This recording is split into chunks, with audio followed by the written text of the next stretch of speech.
श्री सूरदास जी महाराज नित्य पद रचना करके गायो करते और दर्शन के समय श्री गिरिराज जी में ऊपर श्रीनाथ जी के मंदिर में जाकर के सेवा कियो करते। 12 साढ़े 12 बजे हमारे वृंदावन में ब्रजमंडल में सबरे मंदिर बंद है जाए। मैं कथान में बतायो करूं कि वास समय ठाकुर जी पौढ़े ना आए, वास समय ठाकुर जी आराम ना करें। ठाकुर जी वास में गैया चरावे जामे, वो गैया चरावे को समय ठाकुर जी को। और बाकी संप्रदाय अनुसार भावानुसार सब जगह अलग अलग रीति है, पर अधिकतर सब जगह भाव यही है कि ठाकुर जी गैया चरावे गए हैं। पर श्रीनाथ जी आपके जब राजभोग के दर्शन विश्राम होते तो राजभोग के दर्शन अनोसर हेवे के बाद, कपाट बंद है जावे के बाद सब मंदिर से चलो जाते अपने अपने कक्षन में, और ठाकुर जी खिड़की से निकल करके दौड़ के जाते सूरदास जी की कुटिया में। सूरदास जी को दिखाई तो देवे ना है, चुपचाप ठाकुर जी जाकर के बैठ जाते और कोने में विराजमान है करके थोड़ी पे हाथ धर के सूरदास जी को देखते ही रहते। बस सूरदास जी नए नए पद बना बना करके गायो करते, ठाकुर जी बैठ करके उनको श्रवण करते रहते। अच्छा एक बात बताऊं, पता तो सूरदास जी को भी है कि ठाकुर जी आते हैं। और एक बात कहूं, ये पद की रचना होनो या कोई भाव मन में आनो और आप वाकु शब्द में पिरो करके लिख दो, ये तभी संभव है सके जब ठाकुर जी समीप हों। हमारे चित्र विचित्र महाराज जी बना के गामे ऐसे सुंदर सुंदर पद, हमारी पूनम दीदी गामे। ये रचना हमेशा ना है सके, ये रचना मैं कितनों विचार कर लूं, कछु लिखूंगा होगा ही नहीं। लेकिन सूरदास जी की जब हम जीवन शैली पढ़ें तब ऐसा अनुभव आवे कि ये रचनाएं तभी होंगे जब श्यामा श्याम समीप होते होंगे। उन्हीं के स्पर्श से ही हम में ये भाव आता होगा कि अब कछु लिखें और कछु बनावें और गावें और गा करके वो सबको रिझावें। सूरदास जी नित्य पद गायो करते, ठाकुर जी बैठ के सुनो करते।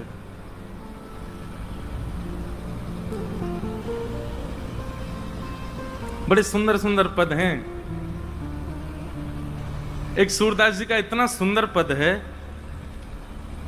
मेरो मन अनत कहाँ सुख पावे, मेरो मन अनत कहाँ सुख पावे।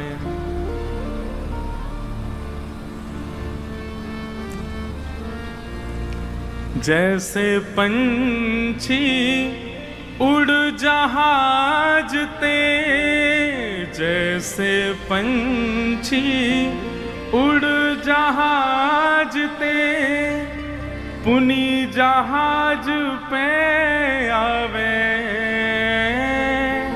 पुनी जहाज पे आवे।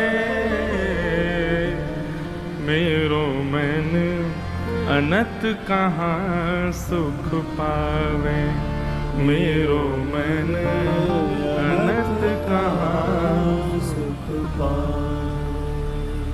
जैसे पंछी उड़ जहाज ते, पुनी जहाज पे आवे। जहाज का पंछी उड़ जाए, चाहे कहीं भी जावे, लेकिन वो लौट करके अपने जहाज भी आता है। या फिर किसी वृक्ष पर बैठा पंछी कहीं भी उड़ के जाए, लौट के तो वहीं आएगा, ठौर तो वही है। हम आप सबकी पता है भक्ति का उद्देश्य क्या होना चाहिए कि एक ठौर मिले। हम अभी ठौर नहीं समझ पाए अपने। ठौर मतलब गंतव्य, ठौर मतलब एक स्थिर स्थान, अभी तक हम निश्चित नहीं कर पाए। गुरु दीक्षा लेने का अभिप्राय क्या होता है कि हमको एक ठौर मिल गई है। अब हम श्री हरिदास जी महाराज के उपासी है गए, उनकी बताए गए मार्ग पर हम चलेंगे, अब वही हमारो कल्याण करेगा, ये ठौर मिल गई। अब हम वल्लभ कुल के अनुयायी है गए, हमारी ठौर वल्लभ कुल है। वल्लभाचार्य जी ने जो रीति बताई वाको पालन हमको करना है। हम श्री रामानुजाचार्य जी के शिष्य परंपरा में हमारी ठौर रामानुज संप्रदाय है। हम श्री गौड़िया वैष्णव संप्रदाय से हैं, श्री महाप्रभु जी के द्वारा बताए गए जो मार्ग हैं वही हमारी ठौर है। अब इनमें भिन्नता हो सकती है कई बार। अब एकादशी को व्रत हमारे वृंदावन में कई परंपराओं में एकादशी व्रत पे यूं विचार करें कि भैया जो कल प्रसाद है वो आज अन्न कैसे है सके, और वह अन्न को हम स्वीकार ना करें, ये कैसे संभव है सके, या हमारे वो एकादशी ना करें। अब उनकी रीति में वो उद्देश्य उचित है, आपको अपनी रीति का पालन करना है, आपको अपनी गुरु परंपरा का पालन करना, वही हमारी ठौर है, उसी से ही कल्याण। उनका कल्याण एकादशी ना करने से ही होगा और हमारा कल्याण एकादशी करने से ही होगा। उसमें वाद विवाद नहीं होना चाहिए। अरे अरे उनके प्रति हीन भावना मत रखो, ये ऐसो कर रहे हैं, जे ऐसो कर रहे हैं, जे यूं कर रहे हैं, त्यों कर रहे हैं। सबके अपने अपने भाव हैं, तुम बीच की बुआ क्यों बन रहे हो। लेकिन एक ठौर पकड़ो, और यदि दीक्षा अभी तक नहीं हुई है तो दिशा पकड़ो, एक दिशा ग्रहण कर लो, वह दिशा को पालन करना प्रारंभ करो और प्रतीक्षा करो, एक दिन ठौर मिलेगी। और ज्यादा ना ठौर मिलेगी, आप सब भी फिर सूरदास जी को यही भाव गाओगे, मेरो मैंने अनंत कहाँ सुख पावे, मेरो मन अनंत कहाँ सुख पावे। कमल नयन को छाड़ महात्म, कमल नयन को छाड़ महात्म, और देव को ध्यावे, और देव को ध्यावे। परम गंग को छाड़ पियासो, परम गंग को छाड़ पियासो। गावे में ऐसी चूक मत करो, जब ऊंचा स्वर आवे तो सांस बल्ले करो, जैसे चित्र महाराज जी कर्मा में ऐसी जोर की सांस भर के गाय करो भैया। और सुनो, जब भूमि पे आप बैठे हो यहां गावेते ही ठाकुर जी प्रसन्न भय, यहीं गागा के सूरदास जी ने प्रकट कर दिए, यहीं कुम्मन दास ने प्रकट कर दिए, तो हमारे गावे इतना प्रकट होंगे। गाओ भाव से। परम गंग को छाड़ पियासो, परम गंग को छाड़ पियासो। दुर्मति कूप खनावे, दुर्मति कूप खनावे। श्री सूरदास जी की वाणी कह रही है कि जिस प्रकार गंगा जी के निर्मल जल को न पी करके एक पुराने कुएं के जल को पीने में जिसकी आस्था हो, वो व्यक्ति वैसा ही है जो श्री कृष्ण को छोड़ के अन्य देव के प्रति भाव रखे। देखो, आप स्वच्छंद हो, स्वतंत्र हो, कहीं भी जाओ, कोई वो नहीं, पर एक बार भी यदि कृष्ण की शरणागति ग्रहण कर ली है तो फिर अन्य कहीं जावे से पछताओगे। यहीं रहो, यही ठौर है आपकी। हमारे ठाकुर जी आपकी मनोकामना जल्दी पूरी नहीं करेंगे, ये तो हम श्री कृष्ण के बारे में पहले ही बता दें। मनोकामना पूर्ति के लिए यदि जी रहे हो तो फिर भैया सब जगह जाओ, लेकिन यदि श्री कृष्ण की शरण ग्रहण करिए तो यहां मनोकामनाएं पूर्ति नहीं होती हैं। यहां मनोकामना वाला सेक्शन ही नहीं है, ऑप्शन ही नहीं है। मनोकामना मतलब क्या होता है? आपकी मन के कामना के अनुसार आपका जीवन। पर कृष्ण भक्ति का नियम ही यही है, आपका मन ही नहीं है, मन श्री कृष्ण का है, करना आपको है। यहाँ आपका मन नहीं है, मन उनका है, वो जो चाहेंगे वैसे आपको करना पड़ेगा। आहा,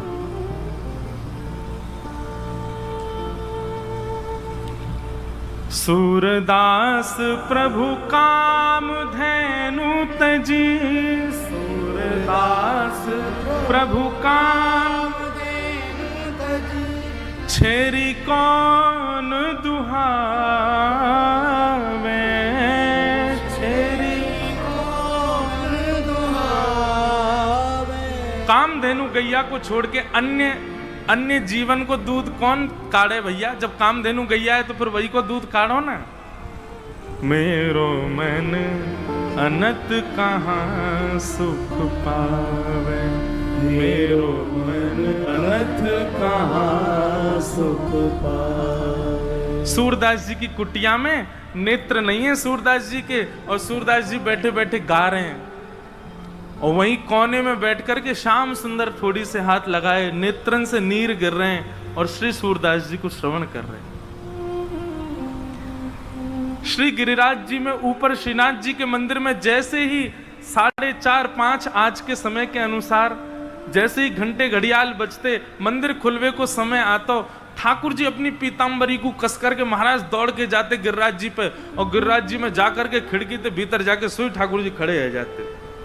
गोसाई जी ने कपाट खोल दिए, ठाकुर जी की सांस चल रही है, दौड़ के आए हैं। गोसाई जी कहें जय जय, कैसे हाँप रहे हो? बोले नहीं मैं पौड़ गयो मतलब सो गयो, मैं पौड़ गयो। वह पौड़े मैंने ऐसो सपनों देखो, मैं तो घबराए गयो। बोले कहा सपनों देखो? बोले मैंने ऐसो सपनों देखो, ये मधुमंगल श्रीदामा है काहे? बोले हाँ। बोले इनने मेरो मुकुट पहन लियो, मेरी पीताम्बरी पहन ली, मुंह को मंदिर से निकाल के खुद देवता बन के बैठ गए। मैंने तो ऐसा सपनों देखो। एक बार की घटना भी है ऐसी। एक बार मधुमंगल पीछे पड़ गए और ठाकुर जी के, ए लाला तेरी बड़ी पूछ है सब जगह, सबरे संत मंत तो को प्रणाम करें, ए देखियो देवताओं कभी कभी तो को प्रणाम करें। लाला ये सब चमत्कार तेरे मोर मुकुट को है, ये सब चमत्कार तेरी पीरी पीताम्बरी और कारी कमरी को, तू एक दिना को यह मोह दे दे, मैं पहन के घूमूंगा, सब देवता मुंह प्रणाम करेंगे। ठाकुर जी बोले ये भारत देखवे में सुंदर लगे, इनको धारण करवे के काजे खूब बल चाहिए। मधुमंगल बोलो लाला मैं हूं मधुमंगल नहीं, काउदना तो पहनूंगो। ठाकुर जी बोले जाकू धारण मत करियो नहीं तो पछतावेगो। एक दिन ठाकुर जी जमुना स्नान कर रहे, अपने वस्त्र आदि उतार के चले गए। सोई मधुमंगल ने जानी बोली जय सही समय, ठाकुर जी की पीताम्बरी पहन ली, सिर पर टेढ़ों से मुकुट बांध लियो और कमर में कारी कमरी लपेट करके और मधुमंगल त्रिभंग लली बन करके डोलन लगो। इतने में ही कंस के द्वारा भेजो गयो राक्षस केसी आ गयो, और कंस ने वाकू बताए करके भेजी। बोले नंद नंदन की पहचान का? बोले मोर मुकुट पहने, टेढ़ो सो पीरी पीताम्बरी पहने, और ऐसी चाल चले, कभी तो लगे कोई छोरी चल रही है, कभी लगे नाना ही तो पुरुष ही है, ऐसी चाल है वाकई। और बंसी बजा तो भे चले टीड़ो मेड़ो सो। मधुमंगल डोल रहे हो, बोले अभी आवेंगे देवता मुझ को प्रणाम करेंगे, अभी संत जन आवेंगे मेरे सामने लौट जाएंगे। इतने में सामने तो विशाल विकराल राक्षस केसी आ गए, और केसी आकर के महाराज वो भागो मधुमंगल के पीछे। मधुमंगल अरे लाला बचाइयो, अरे लाला बचाइयो, लाला बचाइयो। देख कहा गए ठाकुर जी जमुना जी स्नान कर रहे, ठाकुर जी ने देखी जे का एरो है, तभी देखी मधुमंगल दौड़ता हुआ आ रहा हो, पीछे केसी राक्षस दौड़ रहा है। ठाकुर जी निकल करके बाहर आए, एक मुष्टिक प्रहार कियो, राक्षस को वध कर दियो। मधुमंगल बोलो लाला तू ही धरिया है, मैं ना संभाल सकूं भैया। तो ठाकुर जी बोले मैंने तो ऐसा सपनों देखो कि मधुमंगल श्रीदामा बड़े दुष्ट हैं, मेरो श्रृंगार करके मंदिर में खड़े है गए बहानों बना में। बंधुओं एक बात सुनना, ये जो श्रीनाथ जी का स्वरूप है ना, ऐसे ये एक ठाकुर जी नहीं है, ये श्यामा श्याम को मिलित स्वरूप है। जब रास विहार होवे तब श्री जी हमारी दोनों भुजा उठा करके नृत्य करें, और रास विहार में ठाकुर जी दोनों भुजान को कटी पे धारण करके नृत्य करें। ये दोनों उनकी मुद्रा है। किशोरी जी ऐसे नृत्य उर्द बाहु है कि नृत्य करें, और ठाकुर जी कटी पे भुजा धारण करके नृत्य करें। नृत्य करते करते आज श्यामा श्याम इतने आनंदित है गए कि दोनों को चिन्मय स्वरूप एक दूसरे के समीप आयो, और कटी पे धारण किए ठाकुर जी को बाम अंग किशोरी जी में, और उर्द बाहु करी वही श्री किशोरी जी को दायनो अंग ठाकुर जी में मिलित है गयो, प्रकट है गए श्रीनाथ जी, ये श्रीनाथ जी। तो ये जो उठी हुई भुजा है ना, ये श्री जी, हमारी किशोरी जी। या हमारे जब हमारे लाल जी को अभिषेक होवे ना, तो पहलो अभिषेक भुजा को किया जाए, श्री जी को करें।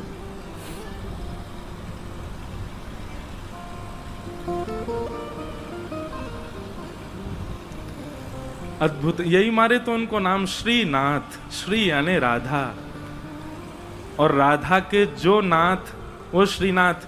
पर एक बात कहूं, ये अर्थ राजस्थान के लोग लगा रहे होंगे श्रीनाथ की राधा के नाथ, परम ब्रजवासी तो दूसरा अर्थ लगा। मैं कहा, बोले श्री जी जाकी नाथ वो श्रीनाथ। एक महाराज जी सरस माधुरी जी को एक बहुत अच्छा पद है, हमारे माई श्यामा जू सरदार। तो ठाकुर जी पसीना पसीना है गए, हांफने। गुसाई जी बोले जय जय, कहा भयो, इतने परेशान क्या क्यों लग रहे हो? बोले मुँह बहुत बुरा सपनों आए हो, और सपने में मैंने यूं देखी मधुमंगल सीतामा मेरो श्रृंगार करके मंदिर में बैठ गए। अरे ना जय जय, ऐसी कोई बात ना है, सपनों आयो, कोई बात ना, आरती करें। तो श्रीनाथ जी को जो वाम अंग है ना, वो श्री जी हैं। जब हम कपाट बंद कर दें, हम ठाकुर जी के आगे पर्दा कर दें, ये पर्दा बहुत जरूरी है। ठाकुर जी नहीं तो संकोच के कारण लीला ना करें, या हमारे कभी कभी ये घरन में कछु हो नहीं हो, ठाकुर जी के सामने पर्दा जरूर होना चाहिए, उनको एकांतिक भाव रहना चाहिए। तो जैसे ही गुसाई जी आरती करके बाहर गए, कपाट बंद गए, श्यामा श्याम दोनों बिलग गए। किशोरी जी बोली, मैं सबरी सच्चाई बताऊंगी गुसाई जी को। बोले कहा बताओगी? बोले सब झूठ बोलो तुम सपने अपने के कि मधुमंगल श्री रामा, मुझे पता तुम कहीं खिड़की तने करके जाओ कोई के पास, और मुझे सब पता, मैं गुसाई जी को बताऊंगी। ठाकुर जी चरण, श्री जी मान जाओ, मत बताइयो, तुम जो कहोगी सो करूंगो, मत बताइयो। किशोरी जी बोली एक शर्त है। बोले तुम जो कहोगी सो करूंगा, तुम बताओ कहाँ करना है? श्री जी बोली कल ते मैं चलूंगी संग में। तुम जहां जाओ मां मुंह को लेके चलो। ठाकुर जी बोले जे ना है सके। बोले चो ना है सके? बोले आप बड़ी बड़ी करुणामयी हैं, बड़ी दयालु हैं, मैं तो जाऊं बा बेचारे लोग भक्तन ते मिल मिला के आ जाऊं, उनके बेचारे इनके दीन दुखन को देख करके सब कुछ दे दोगी उन्हें, या हमारे मैं आपको अकेले छोड़ के जाऊं यहीं पे, आप मत चलियो। श्री जी बोली तो ठीक है, मैं गुसाई जी को बता रही हूँ। ठाकुर जी बोले ना ले जाऊं तो ये गुसाई जी को बता देंगे, और गुसाई जी को पता चल गई तो गुसाई जी मेरो आनो जानो रुकवा देंगे। ठाकुर कभी कभी देखो, ठाकुर जी कलयुग में हमारे और अर्चकों के कितने अधीन रहते हैं। वो सर्व समर्थ होते हुए भी, सर्व स्वतंत्र होते हुए भी मंदिर में बैठे रहेंगे, जहां बैठा दोगे वहीं बैठे रहेंगे, जैसे रखोगे वैसे रहेंगे, जो खवाए दोगे सो खामेंगे। अर्चक के कितने अधीन रहते हैं ठाकुर जी। बोले बताए अगर नहीं ले जाऊंगा तो ये गुसाई जी को बता देंगी, और ले जाऊंगा तो ये सूरदास के दीन दुखन को देख करके बाबा कृपा कर आमेंगे। अच्छा, ठाकुर जी कृपा करवे से रुके। देखो हम श्री जी वाले ज्यादा हैं, पर कभी कभी दया आ जाए लाला पे। इतने वो बेचारे वो ना है कि सब जगह श्री जी को ही हम लोग बहुत ज्यादा, ठीक है श्री जी को यश तो है ही है, पर लाला वो इतनो तो बेचारो ऐसा ना है निष्ठुर हम इतनो बता दें कि ठाकुर जी तो ऐसे हैं, श्री जी हमारी बड़ी दयालु करुणामयी। लाला भी करुणा में है, लेकिन लाला ने एक विचार करे। वो यूं सोचें कि भैया अगर मैंने कोई पर बहुत अनुग्रह कर दियो और अनुग्रह करके कृपा करके सर्व समर्थवान बना दियो, तो सर्व समर्थ है कि मुंह को भूल जाएगो, भजन नहीं करेगो। व्यक्ति भजन कब कर रहे हो? जब सर्व समर्थ नहीं है। ठाकुर जी के मैं सूरदास को नेत्र दे दूं तो सूरदास के भाव में ऐसा लगेगा जैसे खीर में नमक पड़ गई हो। अभी या को दिखूं ना हूं तो या हमारे इतने सुंदर भाव गावे, कल ते दिखवे लग गए हो तो फिर भाव ने कम हो जाएंगे। ये बात निश्चित है। जिसको बहुत व्यवस्थाएं मिली हैं, जो जैसे ही सोचे तुरंत वृंदावन पहुंच जाता है, जब चाहे बरसाने पहुंच जाता है, जब चाहे गिरिराज जी आ जाता है। बुरा नहीं मानिएगा, वो व्यक्ति धीरे धीरे वैल्यू भी कम कर देता है, लेकिन जो तड़पता है, जो व्याकुल होता है, जिसके हृदय में बेचैनी होती है, चाह करके भी नहीं जा पाता, मूल्य भी वही समझता है। इसलिए ठाकुर जी अनुग्रह कम करते हैं, लेकिन ऐसा ना है ठाकुर जी हमारे निष्ठुर हैं बेचारे। उन्हें विचार करें कि या के अंदर प्रेम भक्ति और बढ़े या हमारे अनुग्रह ना करें। श्री जी बोली या तो मुंह को लेके चलो, नहीं तो मैं बताऊं गोसाई जी को। ठाकुर जी बोले आपकी एक शर्त मैं मानूंगा, वो एक शर्त आप मेरी मानो। बोले कहा? बोले मौन जाओगी, मौन आओगी, कछु नहीं कहोगी ना करोगी वहां पे। श्री जी बोली ठीक है, कछु ना करूंगी। ठाकुर जी बोले मैं विश्वास ना है रो, आप पे मुंह भरोसा ही ना है, नेक बाहर जामेंगी देखते ही ऐसी पिघल जामे। बोले ना मैं बिल्कुल ऐसे रहूंगी आपकी जैसी, जैसी जाऊंगी वैसी आ जाऊंगी। ठाकुर जी बोले ठीक है। दूसरे दिन ठाकुर जी श्री जी को लेकर के गए। कैसी कृपा सूरदास पे। सूरदास जी की कुटिया में चुपचाप चोरन की भांति ठाकुर जी घुस गए और श्री जी घुस गए, और दोनों एक कोने में बैठे हैं थोड़ी पे हाथ धर के, और ठाकुर जी हाथ पांव जोड़ रहे हैं। वो रोइयो मत, भावुक मत होइयो, जे कछु गावे होगा तुम नेक में ही ऐसी है जाओगी। चुप रहो ना, मैं बैठ रही सुन रही हूं बस। सूरदास जी ने गानो प्रारंभ किया, और जैसे ही गानो प्रारंभ कियो, आहा श्री जी के तो भाव नित्य सजल है गए। ठाकुर जी तो कह रही हैं जाकू नेत्र दे दो। अब ठाकुर जी बोले मैंने मना करी ना, ये सब नए होगो, ये सब नए करनो है। अच्छा ठीक है, कोई बात ना, गान दो। श्री जी समझ गई जे तो कृपा करेंगे ना, मोइये कछु करनो पड़ेगा। सूरदास जी अपने भाव गा करके और तुरंत अपनी लठिया दूड़ करके उठ करके खड़े हो गए और अपनी कुटिया से बाहर जाने लगे। ठाकुर जी बोले चलो श्री जी अब समय है गयो, हम भी मंदिर चलें, गुसाई जी अभी कपाट खोल देंगे, आरती होएगी, व्यवस्थित रहना पड़ेगा। श्री जी बोली अभी तो समय है। ये सूरदास बेचारो अकेलो जा रहा है आगे आगे, या कि पीछे पीछे चल के देखो तो सही जाएगा कहाँ। ठाकुर जी बोले मैं तुम तो पहले ही मना कर रहे हो, ये सब मत करियो। श्री जी बोली अब नेक देर की बात हो रही है, चल दो या के संग। सूरदास जी आगे आगे चल रहे हैं, पीछे श्यामा श्याम दोनों निहारते हुए चल रहे हैं। तभी एक बहुत गहरो गड्ढो आया सामने। सूरदास जी जब गड्ढा की तरफ जान लगे, जैसे ही जान लगे श्री जी बोली अरे अरे ये देखो गड्ढा में गिर जाएगा, अरे याकू जल्दी जाके रोको। ठाकुर जी कह रहे नहीं श्री जी बिल्कुल नहीं, वाकू गिरन दो, अपने आप संभलेगो, तुम बिल्कुल मत जाओ। अरे तुम कैसे हो बेचारो, गिरवे वार हो, वाकू लग जाएगी वाके। दोनों में ऐसी बात चल रही, इतने में सूरदास जी गिर गए गड्ढा में। ठाकुर जी बोले जल्दी चलो मंदिर खुलवे को समय है क्यों। श्री जी बोली पहले याकू बाहर निकालो, ये जब बाहर आ जाएगा तब जाऊंगी। ठाकुर जी बोले देखो मान जाओ। बोले ठीक है तुम अकेले चले जाओ, मैं तो ना जा रही, मैं तो याकू निकाल के जाऊंगी। अब श्री जी के बिना ठाकुर जी कैसे जाएं। ठाकुर जी बोले मैं तो पहले ही मना कर रहा हूं, मत चलो, मानो ना हो, मैं तो जानू ना आपकी बातन ने, ऐसी कृपा कर दें कोई पे भी। बोले कोई पे भी? सूरदास है। बोले मैं जानू, पर यहाँ पे अभी कृपा ना करनी, कछु दिना और याकू ऐसे ही रहने दो। श्री जी बोली ना मुंह पे ना देखो जा रहो, अब ऐसा हो जाएगा या पे बिना कृपा किए गए तो श्रीनाथ जी के आधे नेत्रन में आंसू ही रहेंगे, श्री जी रुदन करती रहेंगी। बोले मैं सुख से विराजनो चाहूं, वाकई नहीं पहले यहाँ पे कृपा करके चलो। श्री जी ने अपनी चुनरी दी और ठाकुर जी ने अपनी कारी कमरी वहां में बांध दी, और ऊपर से ठाकुर जी वह गड्ढा में चिल्ला के करें बाबा बाबा शब्द सुनते ही सूरदास जी के तो रोंगटे खड़े है गए। बोले जे कौन बोल रहा है? अरे कौन है भैया? अरे बाबा मैं हूं, यहीं पास के गांव का हूं, गोपाल। बोले अच्छा भैया कहा कह रहे हो? बोले आप गिर गए हो, मैं आपकी मदद कर दूं, बाहर आ जाओ। सूरदास जी बोले कैसे आऊंगा बाहर भैया, मैं तो बहुत गहरो गिर गए हो। ठाकुर जी बोले मैंने अपनो पटका डाल दियो बाबा, बाकू पकड़ लियो, पकड़ के ऊपर आ जाओ। सूरदास जी ढूंढने लगे, तभी हाथ में पटका आयो। सूरदास जी ने जैसे ही वो पटका पकड़ो, कारी कमरी पकड़ी और ऊपर चढ़ने लगे तो नासिका के पास जाती वह कारी कमरी में थे ठाकुर जी के श्री अंग की सुगंध, जो आज सुबेरे सुबेरे श्रृंगार के दर्शन में श्रीनाथ जी में जो इत्र प्राप्त भयो, वह की सुगंधी और कारी कमरी की सुगंधी एक सी है। सूरदास जी बोले, जे सुगंधी तो सुबह सुबह गुसाई जी ने दही मोए श्रृंगार के बाद, ये पटका में तो कैसे आ रही है?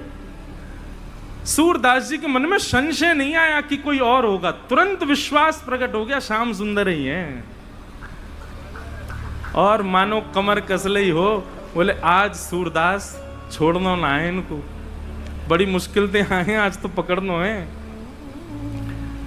ऊपर आने लगे सूरदास। यहां ठाकुर जी श्री जी की चुनरी ते कारी कमरी बंदी भई है, और ठाकुर जी श्री जी की चुनरी पकड़ के खड़े हैं और ठाकुर जी की कमर पकड़ के श्री जी खींच रही हैं पीछे, और सूरदास बाहर आ रहे हैं। कैसी छवि, कोई चित्रकार हो तो बना लियो भैया।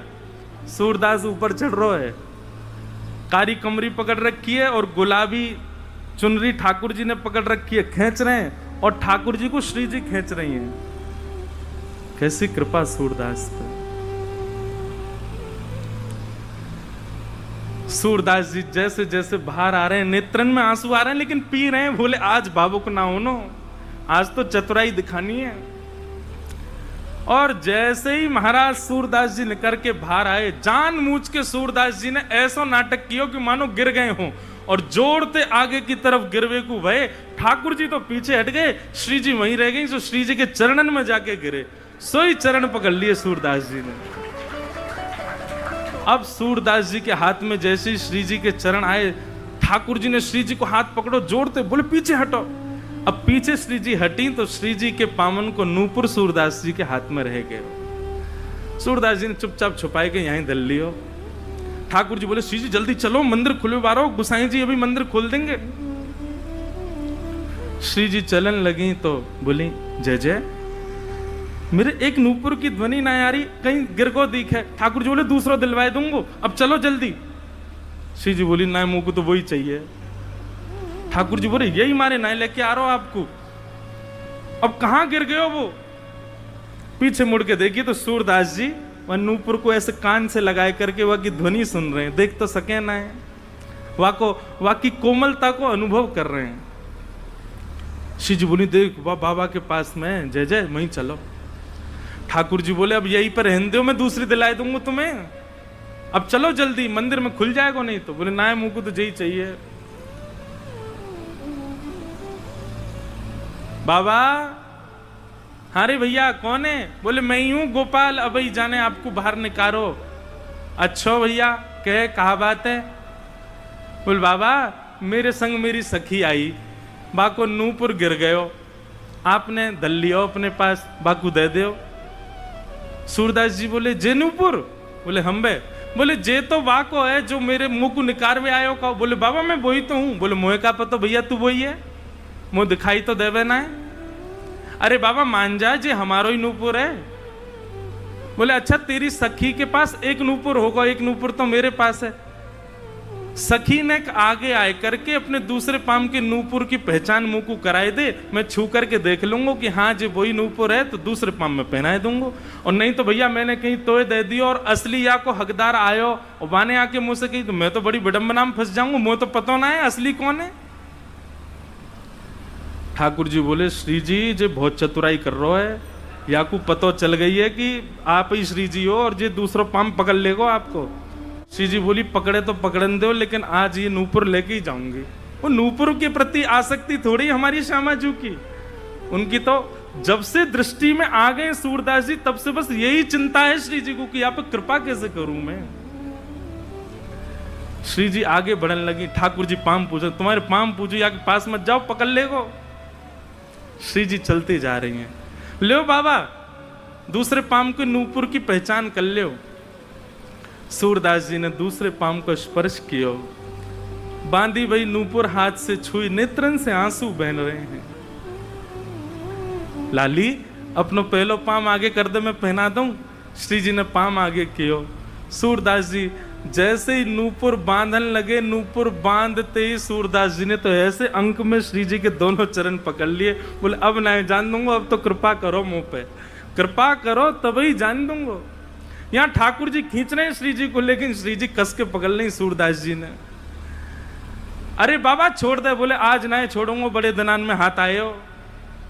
84 लाखन में घुमाए घुमाए करके जैसे तैसे तो सूरदास बनो, जैसे तैसे गिरिराज जी आके अटकाऊं, जैसे तैसे श्री वल्लभाचार्य जी की मुकु दीक्षा प्राप्त भई है, अब ना छोड़ूंगा, अब तो जय जय कृपा करो।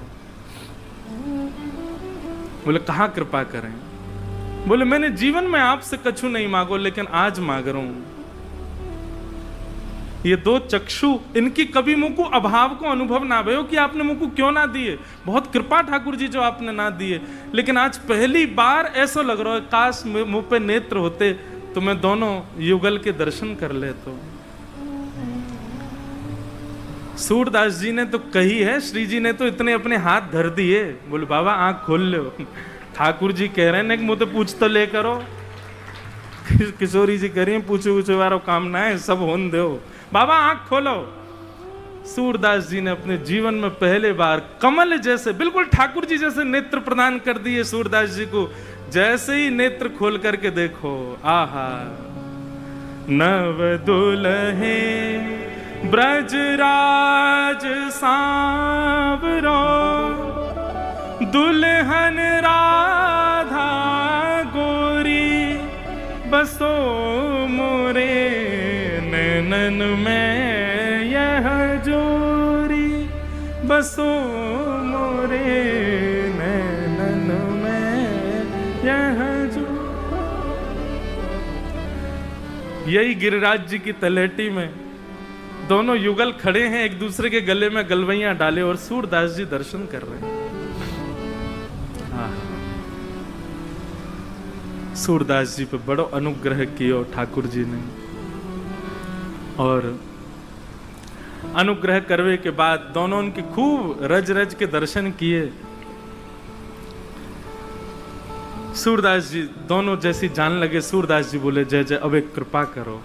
बोले कहा ये जो दो नेत्र आपने मुंह को प्रदान किए ना, इनसे मैंने आपके दर्शन कर लिए, अब ये नेत्र मुंह से वापस ले लो, अब मुंह को फिर से आंधरो बनाए दो। क्यों? बोले अब आप दो बस गए, बस आप दो मेरे चित्त में विराजे रहो, बाकी अब संसार में मुंह को कोई और को नहीं देखना, फिर से मुंह को अंधो कर दो। बोलो भक्त वत्सल भगवान की।